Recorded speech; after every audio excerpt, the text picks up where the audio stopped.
किसान की किस इच्छा को पूरा करने के लिए गौतम बुद्ध को करना पड़ा विलंब। एक बार गौतम बुद्ध उपदेश देने एक गांव में पहुंचे। उनका उपदेश सुनने हजारों लोग उपस्थित हुए। उस सभा में गांव का दरिद्र किंतु कर्मठ किसान भी उपस्थित था।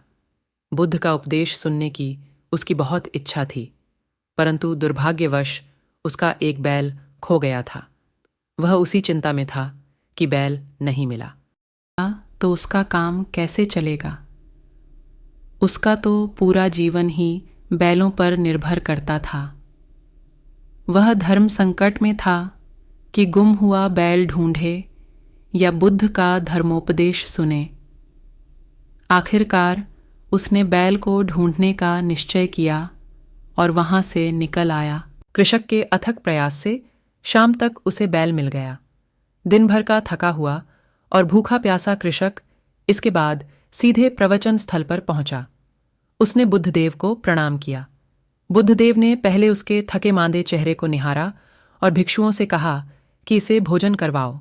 कृषक के तृप्त होने के बाद बुद्धदेव ने उपस्थित जनसमुदाय को संबोधित करना शुरू किया। कृषक ने एकाग्र होकर उपदेश सुना।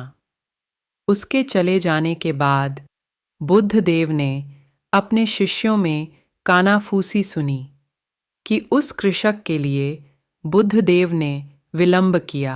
बुद्धदेव तब शांत स्वर में बोले, भिक्षुक गण, उस कृषक को मेरा उपदेश सुनने की बद्धी इच्छा थी, लेकिन उसके बैल गुम हो गए थे। इससे उसके कार्यों में बाधा आ सकती थी। अतः वह सुबह मजबूर होकर यहाँ से लौट गया।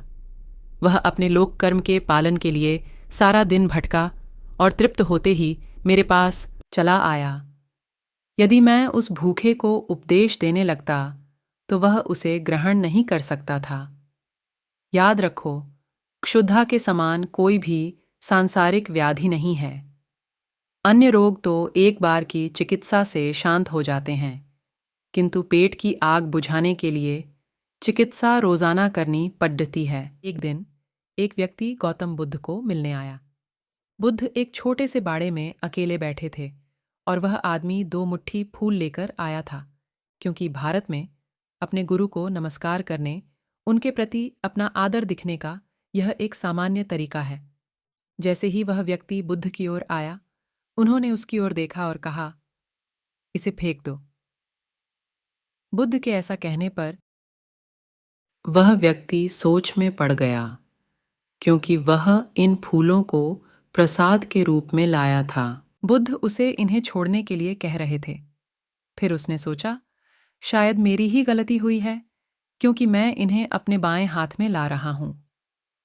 यह भी पुरानी संस्कृति का एक हिस्सा है कि अगर आप अपने बाएं हाथ से किसी को कुछ देते हैं तो इसे अशुभ माना जाता है।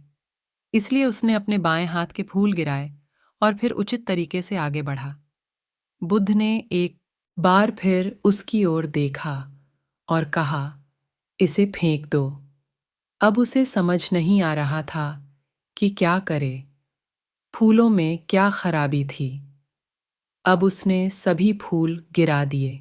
तब बुद्ध ने फिर से कहा, मैंने कहा, इसे फेंक दो, फूलों को नहीं। जो तुम अपने साथ पुराने विचारों के फूल लाए हो, तुम्हें उन्हें फेंकना होगा, नहीं तो तुम बुद्ध को नहीं जान पाओगे। तुम आओगे, तुम झुकोगे, तुम सुनोगे और तुम जाओगे, लेकिन तुम नहीं जानोगे कि एक प्रबुद्ध व्यक्ति के साथ होने का क्या मतलब है। अगर आप अपने जीवन में एक बिल्कुल नया आयाम जोड़ना चाहते हैं तो आपको पुराने विचार छोड़ने होंगे, कुछ और नहीं। आपको अपना काम, परिवार या बाकी कुछ भी छोड़ने की जरूरत नहीं है। भगवान बुद्ध का बचपन का नाम सिद्धार्थ था। एक दिन वह बगीचे में टहल रहे थे कि अचानक एक हंस उड़ता हुआ जमीन पर आ गिरा। सिद्धार्थ ने देखा कि हंस को तीर लगा हुआ है। कष्ट से तड़पते हंस का दुख सिद्धार्थ से नहीं देखा गया। उन्होंने हंस को उठाकर तीर निकाला। इतने में उनका चचेरा भाई देवदत्त आया और बोला, भाई, यह शिकार मेरा है, इसे मुझे दे दो। सिद्धार्थ ने कहा, भाई, मैं इसे नहीं दूंगा। देवदत्त ने सिद्धार्थ के पिता शुद्धोदन से शिकायत की और कहा, इस हंस पर मेरा हक है। तीर मारकर मैंने इसे गिराया है। सिद्धार्थ ने पिताजी से कहा, आप ही फैसला कीजिए कि एक उड़ते हुए बेकसूर हंस पर तीर चलाने का उसे क्या अधिकार था? इसे क्यों घायल कर दिया? मुझसे इस दुखी प्राणी का कष्ट नहीं देखा गया, इसलिए मैंने तीर निकालकर इसका उपचार किया और इसके प्राण बचाए।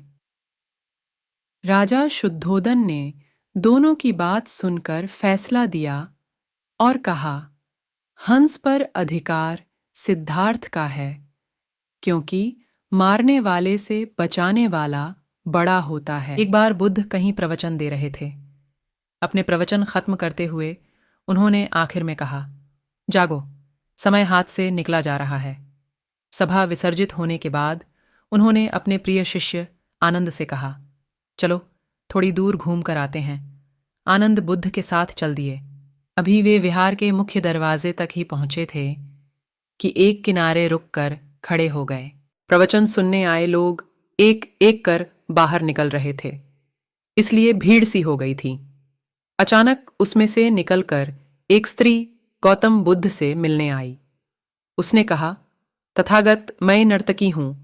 आज नगर सेठ के घर मेरे नृत्य का कार्यक्रम पहले से तय था, लेकिन मैं उसके बारे में भूल। आपने कहा, समय निकला जा रहा है, तो मुझे तुरंत इस बात की याद आई।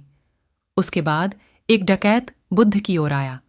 उसने कहा, तथागत, मैं आपसे कोई बात छिपाऊंगा नहीं।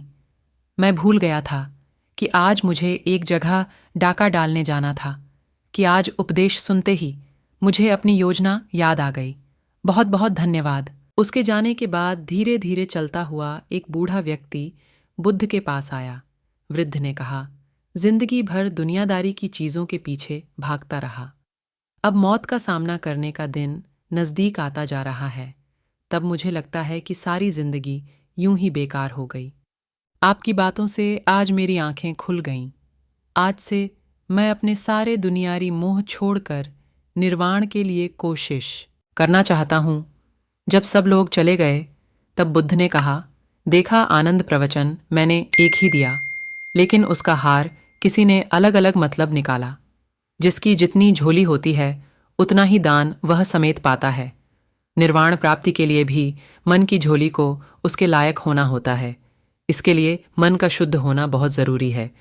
वीडियो कैसा लगा कमेंट करके ज़रूर बताएं। वीडियो को लाइक और शेयर करें। इस तरह की और वीडियोस के लिए चैनल को सब्सक्राइब करें। धन्यवाद।